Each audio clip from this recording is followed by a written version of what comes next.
Hello friends, good morning. നമ്മുടെ എല്ലാ T V സീരിയലിലേക്ക് എല്ലാവർക്കും സ്വാഗതം. അങ്ങനെ നമ്മുടെ സേതുവും പല്ലവിയും കൂടെ നേരെ കയറി ചെന്നിട്ട് ഇങ്ങനെ നിൽക്കുകയാണ് നമ്മുടെ രജിസ്ട്രാർ ഓഫീസിൽ. തൊട്ട് മുമ്പാണ് അനിയത്തിയും അതുപോലെ ഇന്ദ്രൻ്റെ അനിയനും കൂടി ഇവിടെ രജിസ്റ്റർ മാരേജിൻ്റെ സംഭവങ്ങളൊക്കെ സെറ്റാക്കിയിട്ട് അങ്ങ് പോയത്.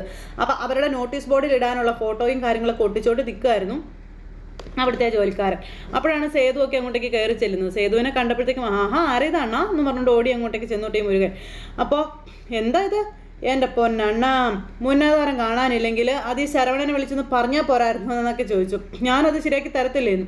അപ്പം അതെടാ എന്നൊക്കെ പറഞ്ഞിട്ട് പോക്കറ്റിൽ പൈസ വെച്ച് കൊടുത്തു. അപ്പോൾ അണ്ണ എന്താ അണ്ണ ഇതെന്നൊക്കെ ചോദിച്ചു. പൈസ കൊടുത്തു കഴിഞ്ഞപ്പോൾ അണ്ണൻ്റെ കയ്യിൽ നിന്ന് കാശ് വാങ്ങാനും മാത്രം അത്ര നാറിയല്ല ഈ ശരവണൻ എന്ന് പറയുമ്പം, എടാ മാമൂലുകൾ എന്തായാലും തെറ്റിക്കണമെന്ന് വേണ്ട. ദൈവത്തിനുള്ള ദൈവത്തിന്, ശരവണനുള്ളത് ശരവണനെന്ന് നമ്മുടെ സേതു. ചേച്ചി സേതുവായിട്ട് നമ്മുടെ പഴയ ആളാ, കമ്പനിയാ, അതൊക്കെ ഒരു കാലമല്ല എണ്ണാ എന്നൊക്കെ പറഞ്ഞുകൊണ്ട് ഇങ്ങനെ ശരവണൻ നിൽക്കും കേട്ടോ. അതെ എത്ര ദിവസം വേണ്ടി വരുമെന്ന് ശരിയാക്കാൻ? ആധാരത്തിൻ്റെ കോപ്പി ഞാൻ പെട്ടെന്ന് തരാം, പക്ഷെ അതൊന്നും അല്ല പ്രശ്നം.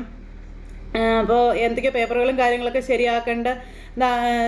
ശരിയാക്കാനൊക്കെ ഉണ്ടെന്ന് പറഞ്ഞു. ഭൂമി ഇതുവരെ അണ്ണൻ്റെ പേരിൽ പോക്കുവരവും കാര്യങ്ങളൊന്നും നടത്തിയിട്ടില്ലല്ലോ എന്നൊക്കെ ഇങ്ങനെ പറയുന്നുണ്ട്. അപ്പോൾ ലീഗൽ അതെന്തോന്ന് എൻ്റെ അണ്ണാ, അപ്പോൾ ഭൂമിയുടെ ഉടമസ്ഥാവകാശം നമ്മളാണെന്ന് തെളിയിക്കുന്ന രേഖയാണെന്ന് പല്ലവി അന്നേരം പറഞ്ഞു കൊടുത്തു. അപ്പോൾ ചേച്ചിക്ക് അറിയാലോ എന്നാ ശരവണൻ.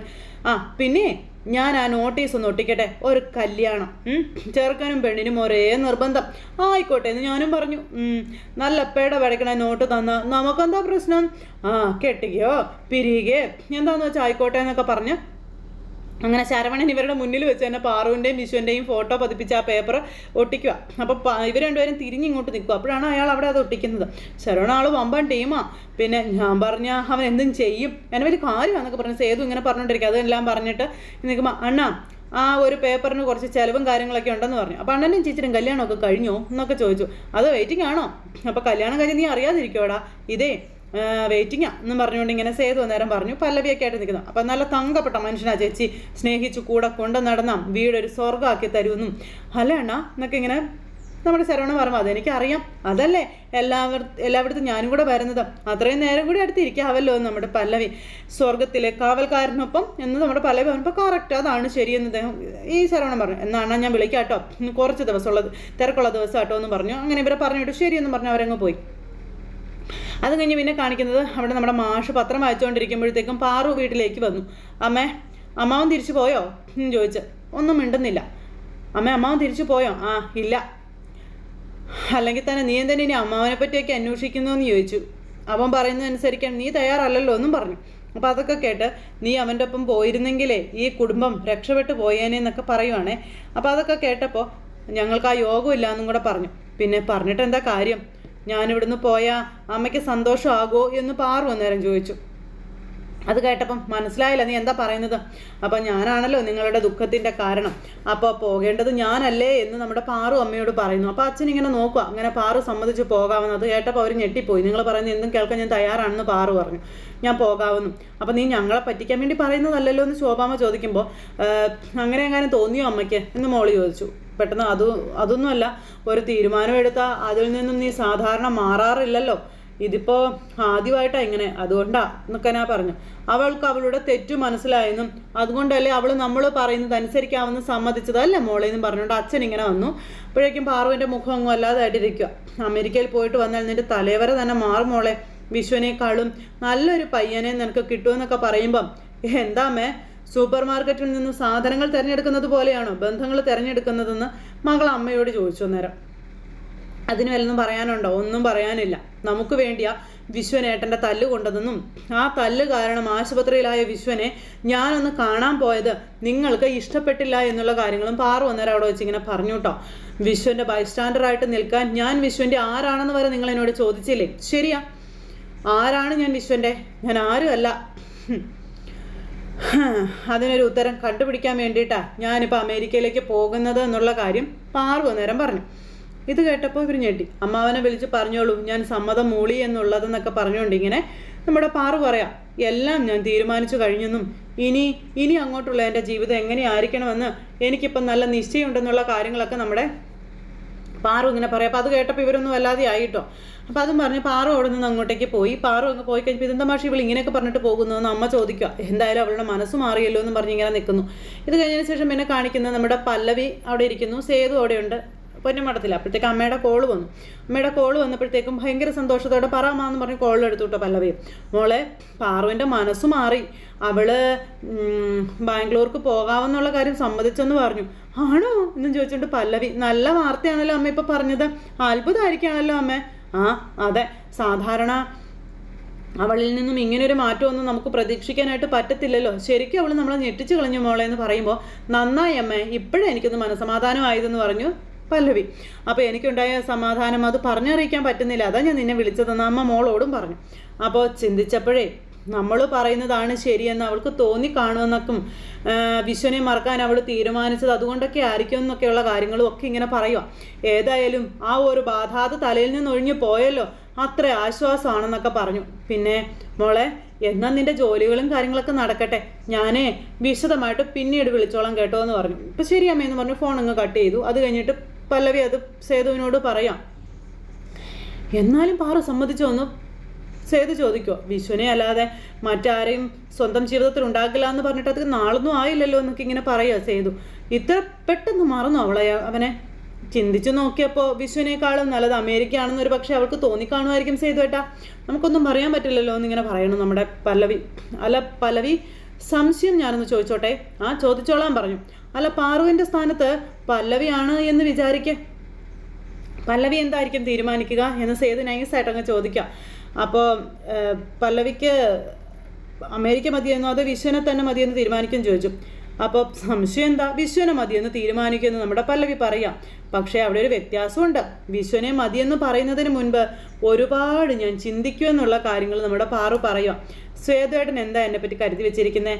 എൻ്റെ പുറകെ ആൺപിള്ളേരാരും നടന്നിട്ടില്ലെന്നാണോ? ഒരുപാട് പേരെൻ്റെ പുറകെ നടന്നിട്ടുള്ളതാ, ഒരാളുടെ വലയിലും ഞാൻ ഇതുവരെ വീണിട്ടില്ല നമ്മുടെ പല്ലവി പറയുമ്പം അതേതായാലും നന്നായെന്ന് പറഞ്ഞു സേതു. ആ ബുദ്ധി വിശ്വൻ്റെ കാര്യത്തിലും ഞാൻ കാണിക്കുമെന്ന് പറഞ്ഞു. പാറുവിൻ്റെ സ്ഥാനത്ത് ഞാനായിരുന്നെങ്കിൽ വിശ്വനെ എൻ്റെ ജീവിതത്തിൻ്റെ ഭാഗമാവാനും ഞാൻ സമ്മതിക്കില്ലായിരുന്നു. പടിക്ക് പുറത്ത് അങ്ങനെ നിർത്തിയാനും ഞാൻ അവനെയെന്ന് നമ്മുടെ പാറുവിനെ താരതമ്യം ചെയ്ത് നമ്മുടെ പല്ലവി പറയാം. എന്തായാലും പാറുവിന് തെറ്റു മനസ്സിലായല്ലോ, അത് നല്ല കാര്യമാണെന്ന് സേതു പറയുമ്പോൾ അതെ, അല്ലെങ്കിലും ഇന്ദ്രൻ്റെ അനിയൻ്റെ ഒപ്പം ജീവിക്കേണ്ടി വന്നേനെ അവൾക്ക്, അതൊരു വലിയ പ്രശ്നമായേനെ. എനിക്കത് സങ്കല്പിക്കാൻ കൂടി പറ്റുന്ന കാര്യമല്ല സേതു ഏട്ടാന്നൊക്കെ പറഞ്ഞ് കാർമേഘം ഒഴിഞ്ഞു, മാനം തെളിഞ്ഞു. അങ്ങനെ വേണം നമ്മൾ കരുതാനെന്നും പല്ലവി ഇങ്ങനെ സേതുവിനോട് പറയുക. ഇനി എനിക്ക് ഡിവോഴ്സും കൂടെ കിട്ടിയാൽ എല്ലാം നേരെ ആകുമെന്ന് പറഞ്ഞു. അപ്പോൾ അതുടനെ കിട്ടില്ലേ എന്ന് സേതു ചോദിക്കുമ്പം അതെ, അതിനു വേണ്ടിയാണ് നമ്മളിനി കാത്തിരിക്കുന്നതെന്നും പല്ലവി അന്നേരം സേതുവിനോട് പറയുകയാണ്. അങ്ങനെ അവർ രണ്ടുപേരും കൂടെ സംസാരിച്ചിട്ട് നമ്മുടെ പല്ലവി അവിടുന്ന് പോയി സേതു ഇരുന്ന് ഇങ്ങനെ ആലോചിക്കാൻ തുടങ്ങി. ഇത് കഴിഞ്ഞ് പിന്നെ രാജലക്ഷ്മിയെ വിളിച്ചുകൊണ്ട് ഒരിടത്ത് കൊണ്ടുവരുകയും ഇന്ദ്രൻ നീ എന്തിനാണ് ഇങ്ങോട്ട് വന്നതെന്ന് ചോദിക്കുമ്പോൾ എനിക്ക് അമ്മയോട് ചില കാര്യങ്ങൾ പറയാനുണ്ടെന്ന് പറഞ്ഞു. വിശ്വനെ പറ്റി ആലോചിച്ചിട്ടാണോ അമ്മ ഇങ്ങനെ സങ്കടപ്പെട്ടിരിക്കുന്നത്? ഞങ്ങൾക്ക് കാര്യങ്ങൾ അറിയാവുന്നതല്ലേ എന്ന് ചോദിച്ചു. എല്ലാം ഉണ്ടാക്കി വെച്ചിട്ട് ഒന്നും അറിയാൻ മേലാത്തവനെ പോലെ നിന്നൊന്ന് പെരുമാറുവാണോ എന്ന് ചോദിച്ചു അമ്മ. ഞാൻ എന്ത് ചെയ്തിട്ടാന്ന് ചോദിച്ചു. അന്നേരം മകൻ വിശ്വൻ ഇവിടുന്ന് ഇറങ്ങിപ്പോകാൻ ആരാടാ കാരണം, നീയല്ലേ എന്ന് ചോദിച്ചു. അപ്പോൾ അവൻ എന്നോട് ചെയ്തത് എന്താ? എന്നെ ചതിച്ചില്ലേ അവനെന്ന നേരത്തേക്കും ഈ ഇന്ദ്രൻ ചോദിച്ചു തിരിച്ച് അമ്മയോട്.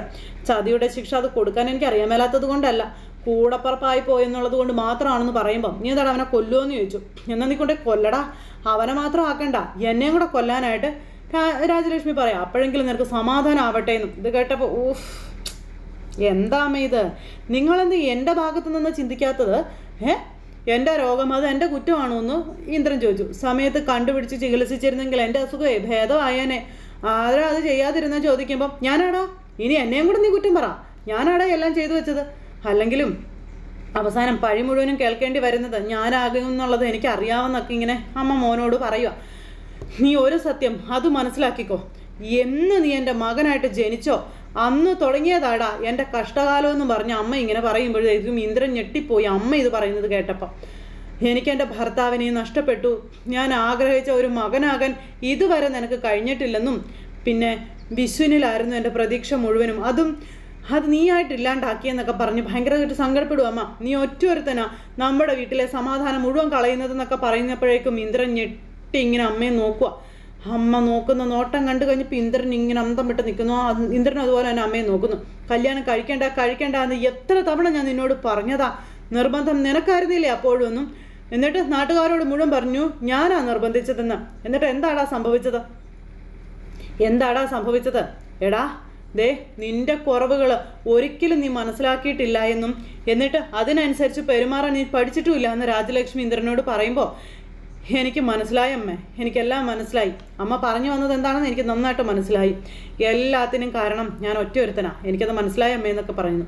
നമ്മുടെ വീടിൻ്റെ ഭാഗ്യക്കേടാണല്ലേ അമ്മേ ഞാൻ, അതെനിക്ക് മനസ്സിലാകുന്നുണ്ടമ്മേ. എന്താ ഞാനതങ്ങ് അവസാനിപ്പിച്ചേക്കട്ടെ എന്ന് ചോദിച്ചു. ഇതാ കണ്ടോ, ഇതിലേക്ക് ഞാൻ അങ്ങ് എടുത്ത് ചാടാം. അപ്പോഴേക്ക് രാജലക്ഷ്മി ഞെട്ടി. എൻ്റെ അമ്മയെ മരിക്കാനേ എനിക്ക് യാതൊരു പേടിയും ഇല്ല എന്നൊക്കെ പറയുമ്പം, എടാ നീ, ഞാൻ മരിച്ചാൽ നമ്മുടെ കുടുംബം രക്ഷപ്പെട്ടു പോകുമെന്നുണ്ടെങ്കിൽ, നഷ്ടപ്പെട്ടു പോയ സമാധാനവും സന്തോഷവും അമ്മയ്ക്ക് തിരിച്ചു കിട്ടുമെന്നുണ്ടെങ്കിൽ അതിനും ഞാൻ തയ്യാറാ അമ്മേ എന്നൊക്കെ പറഞ്ഞു കേട്ടോ. എടാ എൻ്റെ ഈശ്വര, അതാണോ ഞാൻ ഉദ്ദേശിച്ചതെന്നൊക്കെ ഇങ്ങനെ രാജലക്ഷ്മി പറയുമ്പോൾ, അത് തന്നെ അമ്മ ഉദ്ദേശിച്ചത് മകൻ അമ്മയോട്. മോനെ ഇന്ദ്ര, എടാ അത് കേട്ടപ്പോൾ എല്ലാവർക്കും ഒന്നെങ്കിൽ ദേഷ്യം അല്ലെങ്കിൽ സഹതാപം. ആരെങ്കിലും ഒരാൾ എന്നെ ഇതുവരെ ആത്മാർത്ഥമായിട്ട് സ്നേഹിച്ചിട്ടുണ്ടോ എന്ന് ഇന്ദ്രൻ ചോദിക്കുക. എൻ്റെ അമ്മയല്ലേ നിങ്ങൾ, അമ്മ എന്നെ ഇന്നുവരെ സ്നേഹിച്ചിട്ടുണ്ടോ എന്ന് ഇന്ദ്രൻ രാജലക്ഷ്മിയോട് ചോദിച്ചു. അമ്മയ്ക്കും പേടിയായിരുന്നില്ലേ എന്നെ, അതുകൊണ്ട് മാത്രമല്ലേ അമ്മ എൻ്റെ കൂടെ നിന്നിട്ടുള്ളതെന്നൊക്കെ ഇന്ദ്രൻ ഇങ്ങനെ ചോദിക്കുമ്പോൾ രാജലക്ഷ്മി ഇങ്ങനെ അത്ഭുതപ്പെട്ട മോനെ നോക്കിക്കൊണ്ട് ഇങ്ങനെ നിൽക്കുക കേട്ടോ. അപ്പോൾ ഇന്ദ്രൻ തൻ്റെ സങ്കടങ്ങളൊക്കെ പറയുകയാണ്. സ്നേഹം കിട്ടാതെ തകർന്നു പോയൊരു ജന്മമാണ് അമ്മ എൻ്റേത്, എൻ്റെ സങ്കടം അത് ഞാൻ ആരോട് പറയാനാണെന്നൊക്കെ ഇന്ദ്രൻ രാജലക്ഷ്മിയോട് ചോദിക്കണം. പിന്നെ അമ്മ പറഞ്ഞത് ശരിയാ, ഞാനാണ് കല്യാണം കഴിക്കാനായിട്ട് നിർബന്ധിച്ചത്. അത് എന്തിനു വേണ്ടിയാണ് എന്ന് അറിയാവോ അമ്മയ്ക്ക്? അറിയാവോ? അത് അമ്മയ്ക്ക് അറിയില്ല. എനിക്ക് സ്നേഹിക്കാനും എന്നെ സ്നേഹിക്കാനും ഒരാളെ കിട്ടാൻ വേണ്ടിയിട്ടായിരുന്നു എന്ന് ഇന്ദ്രൻ ഇങ്ങനെ രാജലക്ഷ്മിയോട് പറയുന്നു. അപ്പോൾ എന്നിട്ട് എനിക്ക് കിട്ടിയോ? ഏതെങ്കിലും പാവപ്പെട്ട വീട്ടിലൊരു പെൺകുട്ടിയെ മതിയെന്നല്ല ഞാൻ അമ്മയോട് പറഞ്ഞത്. അമ്മയല്ലേ അത് എല്ലാം റെഡിയാക്കിയത്. അമ്മയ്ക്ക് 4 ആളുടെ മുന്നിൽ മരുമകളെ പറ്റി പറയണമായിരുന്നു, പൊങ്ങച്ചം കാണിക്കണമായിരുന്നു. അപ്പോൾ അതിന് വേണ്ടി അമ്മ കാണിച്ചു. പല്ലവിയുടെ സ്ഥാനത്ത് വിദ്യാഭ്യാസം കുറഞ്ഞ, ജീവിക്കാൻ വകയില്ലാത്ത ഒരു പെൺകുട്ടി ആയിരുന്നെങ്കിൽ അമ്മേ ഇപ്പോഴും അവൾ എൻ്റെ കൂടെ തന്നെ ഉണ്ടാകുമായിരുന്നു. എൻ്റെ അമ്മ എനിക്കത് മതിയായിരുന്നു എന്ന് ഇന്ദ്രൻ ഇങ്ങനെ രാജലക്ഷ്മിയുടെ മുന്നിൽ മനസ്സ് തുറക്കുക. അപ്പോൾ എന്തിനു വേണ്ടിയാണ് കല്യാണം കഴിച്ചത് എന്നൊക്കെയുള്ളത്. പക്ഷെ അതിനൊന്നും ഉള്ളൊരു അവസരം അമ്മ എനിക്ക് തന്നില്ലല്ലോ. എന്നിട്ട് കൂടപ്പിറപ്പുകളെ കോടതി കയറി ചതിച്ചപ്പോൾ അപ്പോഴും തെറ്റുകാരൻ ഞാനല്ലേ എന്ന് ചോദിച്ചു. കൊള്ളാം, ഏതായാലും നിങ്ങളുടെയൊക്കെ മനസ്സിലുള്ളത് നല്ല അടിപൊളിയായിട്ടുണ്ടെന്നൊക്കെ ഇന്ദ്രൻ അമ്മയോട് ഇങ്ങനെ സങ്കടമായിട്ട് പറയുക. നിങ്ങളടക്കമുള്ളവരാണ് ഇന്ദ്രജിത്തിനെ സൃഷ്ടിച്ചതെന്നും തിരുത്തേണ്ട സമയത്ത് തിരുത്താതെ എന്നെ നശിപ്പിച്ചത് നിങ്ങളാണെന്നൊക്കെ ഇന്ദ്രൻ പറയുന്നു. അതെന്തായാലും പറഞ്ഞേ പറ്റുള്ളൂ, ഇനി എനിക്ക് മാറാനൊന്നും പറ്റത്തില്ല എന്നും ഇന്ദ്രൻ പറഞ്ഞു. എങ്ങനെയാണോ ഇതുവരെ ഞാൻ ജീവിച്ചിരുന്നത് അതുപോലെ തന്നെയാണ് ഞാൻ ഇനിയും ജീവിക്കാൻ തീരുമാനിച്ചിരിക്കുന്നതെന്നും ഇന്ദ്രൻ പറയുമ്പോൾ നമ്മുടെ അമ്മ വീണ്ടും ഞെട്ടല. പിന്നെ എല്ലാവരും പല ലക്ഷ്യങ്ങളുണ്ടമ്മേ എൻ്റെ മനസ്സിൽ, അത് ഞാൻ എന്തായാലും നേടിയെടുത്തിരിക്കും. നേടാതെ ഞാൻ എങ്ങും പോകില്ല. അതിനാരും എതിരെ നിന്നിട്ടും കാര്യമില്ല, നിൽക്കാനും നോക്കണ്ട. നിന്നാലും അതിനൊന്നും ഇന്ദ്രൻ നിന്ന് തരാനും പോകുന്നില്ല എന്ന് പറഞ്ഞു. ഇതൊക്കെ കേട്ടിട്ടോ തിരിച്ചൊന്നും പറയാനാകാതെ രാജലക്ഷ്മി അവിടെ നിൽക്കുക. ഇത് കഴിഞ്ഞ് പിന്നെ കാണിക്കുന്നത് നമ്മുടെ പൊന്നുമടം കേട്ടോ. പൊന്നുമടത്തിൽ ഇവർ സേതുവും ബാക്കി പെണ്ണുങ്ങളെല്ലാവരും കൂടി ഇങ്ങനെ അവിടെ നിൽക്കുവാണ്. അങ്ങനെ ഇവരെല്ലാവരും കൂടി സംസാരിച്ചു. അതിനുശേഷം സ്വാതിയോട് അവരെ അച്ചുവിനെയൊക്കെ വിളിച്ചുകൊണ്ട് വരാൻ പറഞ്ഞു. അവരെ വിളിച്ചുകൊണ്ട് വരാനായിട്ട് സ്വാതി എന്ന് വിളിച്ചു. തൊട്ടടുത്ത നിമിഷം അവരിത് ഇറങ്ങി വരുന്നു. അപ്പോൾ എന്താ അമ്മ ഞങ്ങൾ അന്വേഷിച്ചെന്ന് പറഞ്ഞു എന്ന് അച്ചു ഒന്ന് ചോദിക്കുമ്പം, അതെ അന്വേഷിച്ചു, നൈറ്റി ബിസിനസ്സൊക്കെ തുടങ്ങി, അതിപ്പോൾ എങ്ങനെയാണ് പോകുന്നത് എന്ന് അറിയണ്ടേ, അതിനാ വിളിപ്പിച്ചതെന്ന് പല്ലവി പറഞ്ഞു. അത് കേട്ടപ്പോൾ കുഴപ്പമില്ല, സ്റ്റഡി ബിസിനസ് ഉണ്ടെന്നൊക്കെ ഇങ്ങനെ പറയും നമ്മുടെ ഹരി. കുറച്ചുകൂടി ഇൻവെസ്റ്റ് ചെയ്ത് ആ ബിസിനസ് ഇനിയും കൂടുമെന്ന് നമ്മുടെ ഹരി പറഞ്ഞപ്പം, എന്ന് വെച്ചാൽ വരുമാനം കൂടുമെന്ന് അർത്ഥമല്ലേ? അപ്പോൾ അതേന്ന് പറഞ്ഞു. ബാങ്കിലെ ലോണൊക്കെ കൃത്യമായിട്ട് അടയ്ക്കുന്നില്ലേ എന്ന് സ്വാതി ചോദിച്ചു. അപ്പോൾ അടയ്ക്കുന്നുണ്ടെന്ന് പറഞ്ഞു ഹരി. അങ്ങനെ എല്ലാവരും കൂടെ ചേർന്ന് അവരെ അങ്ങനെ ഇതാക്കിക്കൊണ്ടിരിക്കുക. ആ സമയത്ത് നമ്മുടെ അച്ചു ഇങ്ങനെ എല്ലാവരെയും നോക്കുക. എന്താ എല്ലാവരും കൂടെ ഒരു വിചാരണ പോലെ എന്തോ ഉണ്ടല്ലോ കാര്യമായിട്ട്. പല്ലവി പറയാ എന്ന് പറഞ്ഞ് സേതു. അപ്പോൾ ഒരു ഐഡിയ തോന്നിയെന്ന് പറഞ്ഞു. അപ്പോൾ മെറ്റേണിറ്റി നൈറ്റികൾ ഉണ്ടെന്നും അത് ഗർഭിണികളും അതുപോലെ തന്നെ കുഞ്ഞുണ്ടായ അമ്മമാരൊക്കെ ഉപയോഗിക്കുന്ന ഒരു നൈറ്റി ആണെന്നും ആ നൈറ്റി ഇപ്പം ഇങ്ങനെ സെയിൽ ചെയ്തിട്ടുണ്ടെങ്കിൽ നല്ല കച്ചവടം കിട്ടുമെന്ന് പറഞ്ഞു. അപ്പോഴേക്കും കാശിനെ പറ്റി നീ ആലോചിക്കേണ്ട, കാശ് ഞാൻ തരാമെന്ന് അച്ചുവിനോട് പൂർണിമ പറയും. അതും കൂടെ കേട്ടപ്പോൾ സെറ്റായി. ഇപ്പം ഋതികയുടെ ബിസിനസ്സിന് മേലെ കടത്തി വെട്ടിക്കൊണ്ടാണ് അച്ചുവിൻ്റെ ബിസിനസ് മുന്നേറിക്കൊണ്ടിരിക്കുന്നത്. അപ്പോൾ അങ്ങനെ ആ ഒരു ഇതെല്ലാം പറഞ്ഞ് ഇവരിങ്ങനെ ഇരിക്കും കേട്ടോ. അപ്പം അങ്ങനെ ഇവരിതും പറഞ്ഞുകൊണ്ട് ഇങ്ങനെ ഇരിക്കുന്നു. അപ്പോഴത്തേക്കും പൂർണിമ അച്ചുവിന് പൂർണ്ണ സപ്പോർട്ടും കാര്യങ്ങളൊക്കെ കൊടുക്കുവാണ്. ലാഭം കിട്ടുമ്പോൾ നീ അത് തിരിച്ച് തന്നാൽ മതിയെന്നും പറഞ്ഞു. അപ്പോൾ അതൊക്കെ കേട്ടപ്പോൾ ഓക്കെ, അമ്മ തന്ന പണം കൊണ്ട് ബിസിനസ് തുടങ്ങി എന്നുള്ളൊരു കുറ്റബോധം തോന്നുന്നുണ്ടെങ്കിൽ മാത്രം നീ എനിക്കത് തിരിച്ച് തന്നാൽ മതി കേട്ടോ എന്നിങ്ങനെ പൂർണിമ അച്ചുവിനോട് പറഞ്ഞു.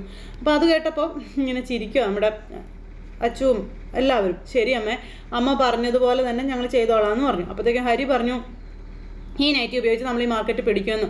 അപ്പോൾ ഈ സ്പെഷ്യലൈസ്ഡ് നൈറ്റിയുടെ കാര്യങ്ങളെപ്പറ്റി നിങ്ങളെല്ലാവരും നിങ്ങൾ രണ്ടുപേരും എപ്പോഴും ബോധേഡായിരിക്കണമെന്നും പിന്നെ നിങ്ങളുടെ ഹാർഡ് വർക്ക് അതുപോലെ തന്നെ നിങ്ങളുടെ ആത്മാർത്ഥത, ആത്മവിശ്വാസം, കഴിവ് ഇതായിരിക്കണം നിങ്ങളുടെ ബിസിനസ് മുന്നോട്ട് കൊണ്ടുവരേണ്ടതെന്നൊക്കെ പറഞ്ഞ് പല്ലവി ഇവർക്ക് ഭയങ്കരമായിട്ട് മോട്ടിവേഷൻ ക്ലാസ്സൊക്കെ എടുത്ത് കൊടുക്കുക.